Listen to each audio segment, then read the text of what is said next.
Ladies and gentlemen, we are back with another TheMMATakeover.com interview. My name is Keith Schillen. Today's guest has been a professional mixed martial arts fighter for 7 years. He has a record of 17-9, and he's 2-1 in the UFC. He's on a 2-fight winning streak, and he returns to action at UFC Fight Night 110 on June 10th when he takes on Vinc from Hell Pichel. Ladies and gentlemen, Damien Beatdown Brown. Damien, how you doing, man? I'm good, man. How you going? It's going great, man. First thing I like to say is I like to thank you on behalf of all the listeners taking some time out of your busy schedule. We know you're training for a fight.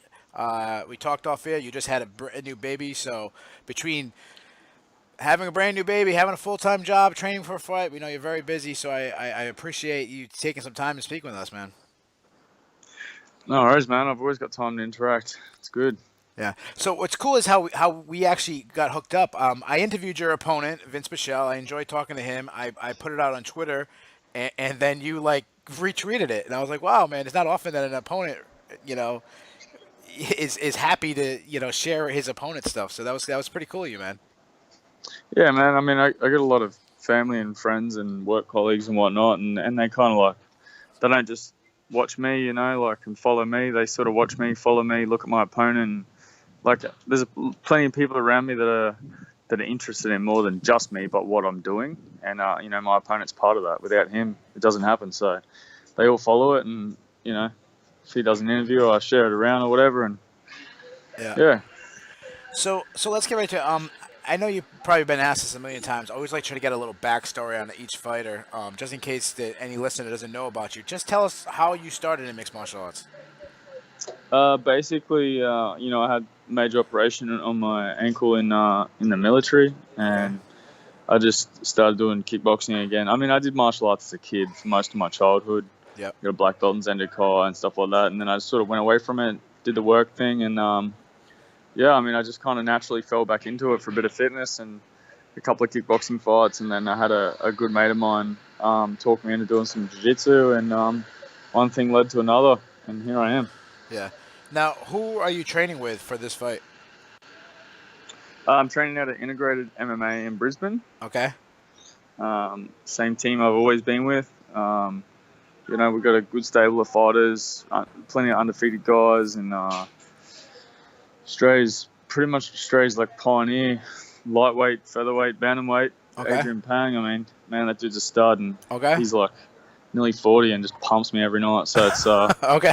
it's pretty awesome. There's a good stable of fighters out here. Yeah. So what's amazing when we hear your story is that you were in the military, you were training while you were in the military. Now, you said you're a prison guard, or we like to call here in the United States a correctional officer. How do you balance? I mean, having a full time job while also, being a fighter, and you got to pull in a full time schedule as a fighter.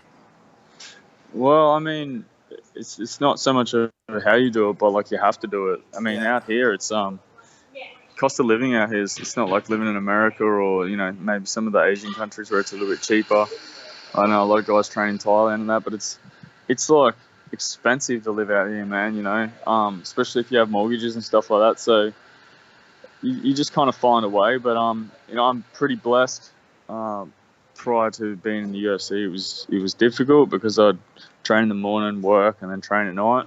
But when I got in the UFC, my work now gives me 8 weeks off from a fight camp. So Nice. I take 8 weeks off, do my fight camp, go and fight, and then like literally the next week I go straight back to work. Yeah. And I work full time. So I mean it can be a juggling act if you don't have that sort of support from your workplace, but my workplace definitely supports my goals both in and outside of work, so it definitely makes it easier.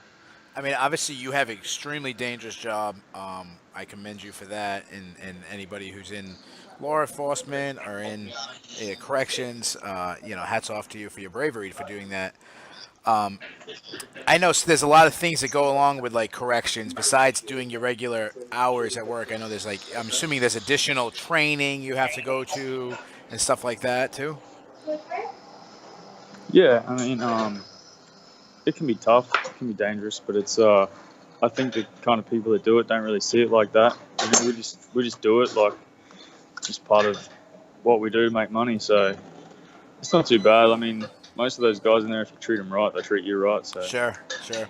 Now, I mean, obviously, I know that the guards know that you're a fighter. Do the inmates know you're a fighter? it's like a bit of an unwritten thing. Like it's not really like if they ask, I say no. But I Yeah, mean, they're not silly. Do you know what I mean? Like, yeah. yeah, they're certainly not silly. And there's guys in there that I know from the fight scene. Okay. You know, that have not necessarily been on the right side of the law, and they end up on the other side of the bars, and then they Sure. see me, and like, so there's some of them in there that know it, Mhm. and you know, they talk and they do their thing. So I'm sure there's some that do know what I do, but you know, it's not really something what they talk about, and Yeah. I definitely don't admit it, so therefore it doesn't really make it like known kind of thing. Yeah, yeah. I just So I just thinking. roll with it. I'm just wondering if they knew, would it be like a goal, like he's a pro fighter, watch me kick his ass, or would it be the opposite, like he's a pro fighter, I don't want this, like this. He tells me to do something, I'm gonna do it because I don't want to get my ass kicked by him, you know? Oh, I think, yeah. Look, I don't really know what would happen if they knew. Like, I don't know. Like, if they said to me, "Oh, are you a pro fighter?" and I said yes, I don't know what the response would be. But Yeah. to me, it's easier just to say no, and they go, "Oh, I know you are." I go, "Well, man, I'm not while I'm here. I'm just here working. So, Sure. like, get lost, basically. Like, what are you even talking to me for unless you want something?" So, Yeah. yeah, I just sort of disagree with whatever they say. If they ask, I deny it. So that's the with it. Yeah, I'm still there. Are So you there? yeah, yeah, I'm here. You just broke up for 1 second. Can you hear me? Sorry. Yeah. Okay. Yeah, I think we're fine. So let's talk about, you get the call to face Vinc Pichel. Um, he's been out of the competition for 3 years. I'm sure that probably wasn't the name you were expecting, right? Oh man, to be honest with you, I actually asked to fight Michael Johnson. But I knew that far-fetched kind of request. But if you don't ask, you don't get. So Sure. look, I make no secret that I want to fight the best fighters in the world, and um, I'm in the deepest division the UFC has, in my opinion, and got guys Yep. on 9 bricks that can't get title fights. So, I'm not really worried about any of that kind of stuff. I just want to fight the best. One day my son's going to say to me, did you fight in a division with Diego Sanchez and that? And I don't want to say, yeah, I did. I want to say, yeah, man, that time I fought him. So, like, Yeah, yeah, I definitely. want to fight, like, the best guys that are out there at this point in time. But,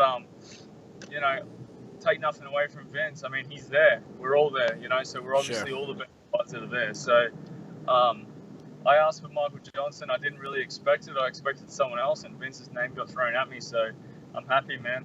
You're happy with the Just happy matchup? to fight. Okay. I mean, he was doing pretty well before he got injured. Yeah, I mean, anyone that's had, well, I don't really know. I know his record's 9-1. I think maybe lost on the Ultimate Fighter as well. Yeah. But I think he won a couple on the Ultimate Fighter by submission, and he's Yep. got no submission record. So, I mean, I don't know a great deal about him. Only really, I've done a few interviews, and people have told me stuff about him. That's all I really know. Yeah, yeah. So, yeah, I don't know a lot about him, but he was doing all right, man. He's a good, tough opponent, and I'm sure he'll give me a great test that night. Now, when I spoke to him, my question was like, "Hey, man, what are we supposed to expect from you? Like, are you going to be as good as you were before? I mean, you've gone through some injuries, obviously a long layoff." And he's saying, "No, man, I'm going to be even better because, I have been training for a long time. Yeah, I had to train through injuries, but I've been training a long time." Are you one of these guys who likes to look at film of guys, or no? Because what I'm thinking of is, like, you're in a really weird situation where a lot of times, like, for example, if you got the Michael Johnson fight, you can look at his last couple fights and kind of know what you're getting. With Vince, you really don't know what you're getting. Well, to start with, I don't look at people's fights. Okay. I only ever I look at like one, and I'll watch about 3 to 5 minutes of it, like one Okay. round or something, and then that's it. And I won't look at it again for my entire camp. Okay. Sometimes I'm about doing it, and then I'm like, nah, I can't be bothered. Sure. So it's like I don't really look at their stuff, but yeah, I mean, it wouldn't really be worth it in this situation because Yeah. he had such a long layoff that, I mean, I could go back and watch as many of his fights as I can, and you can still pick up on little things that people do under pressure, as in, you know, he's had 10 fights or 12 fights, 13 fights, whatever he's had.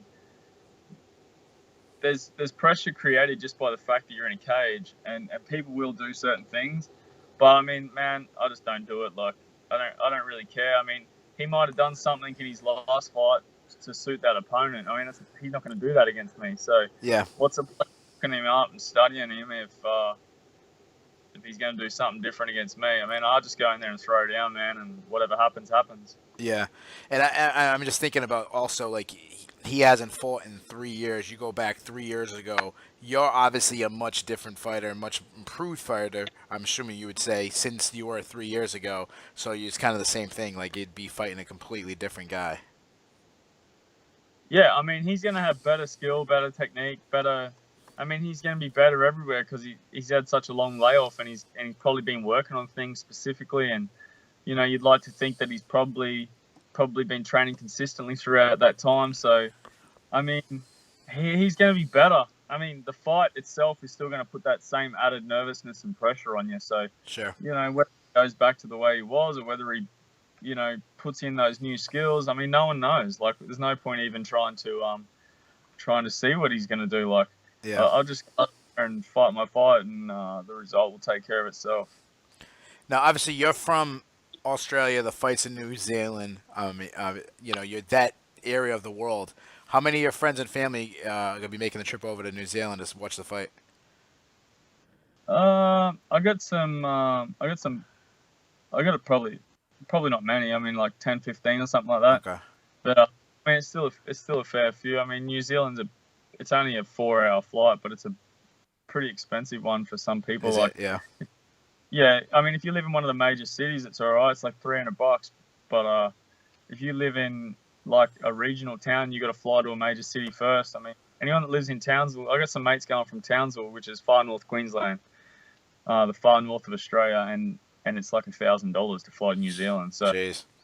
It's actually not that close. Yeah. Money wise. So yeah, it's an expensive trip, but I got maybe 15 people going over or something like that. Some family and friends and a few extra teammates and whatnot. So it should be a good trip.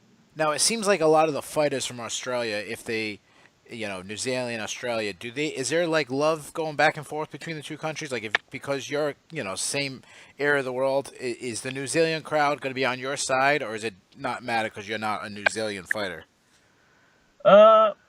I've fought in New Zealand before, and yeah, they seem to support you. I mean, the thing is with Australia, it's like the big and little brother kind of thing. Okay. You know, all right. Fight against each other, but when you're fighting someone else, you fight together. Okay. I got that. Yeah. Yeah, it's kind of weird. It's the same as the army, you know, like two infantry battalions will fight between themselves while they're drinking, but then when there's a third one comes into it, they'll stick together and fight each other, fight together. It's kind of weird. Yeah, I get you. Yeah, I understand that. I was in the American Army, and it's like that. You know, you might joke with the Navy or the Marines or this and that, but obviously you come together when you know it really matters. Yeah, that's right. It's funny. My wife is actually from Canada, born and raised in Canada, and I always say the same thing. Like, hey, we're the big brother. Canada, you're the little brother. You know. So you know, Australia's the big brother, New Zealand's the little brother kind of thing? Yeah, that's it. They'll probably take it the other way around. Okay. All right, yeah. They'll probably take it the other way around. Okay. Yeah, I mean, yeah, you're going over to New Zealand, so you might want to say that. Huh? I said you're going to New Zealand, so you might want to say that. Nah. We're definitely the big brother. Okay. So... you win the fight. You're in the cage. You said you want to fight the best.